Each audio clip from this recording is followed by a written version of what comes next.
এখন তো সজনে ডাঁটা সিজন চলছে, সবসময় তো মাছের ঝোল দিয়ে খেতে ভালো লাগে না কি, তাই তো? তাই ভাবলাম আজকে সজনে ডাঁটা দিয়ে অন্যরকম কিছু করতে পারি। আর মাথায় এলো ভর্তার কথা, যেহেতু ভর্তা খেতে আমার খুব ভালো লাগে। সব রকম ভর্তা তো ট্রাই করেছি, কিন্তু এই প্রথমবার আমি ট্রাই করবো সজনে ডাঁটার ভর্তা। দেখো, সজনে ডাঁটা নিয়ে তো মা একদম রেডি। সজনে ডাঁটা ভালো করে কিন্তু পুড়িয়ে নিতে হবে, উনুন তো জ্বালিয়ে ভালো করে পুড়িয়ে নিয়ে ভিতরের বীজগুলো বার করে নিচ্ছিলাম। আর যে শ্বাস হয় না, সেই শ্বাসটাও ভালো করে চামচ দিয়ে বার করে নিচ্ছিলাম।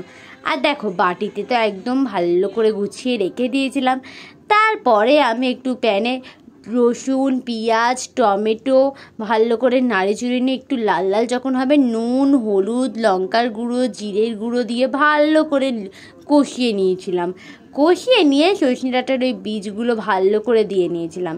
দিয়ে নিয়ে তারপরে ভালো করে নাড়িয়ে চুড়িয়ে নিয়ে একটু চিনি দিয়েছিলাম, যাতে একটু কালারটা আলাদা আছে। ওয়াও, সত্যি খুব সুন্দর খেতে, ভাত দিয়ে দা।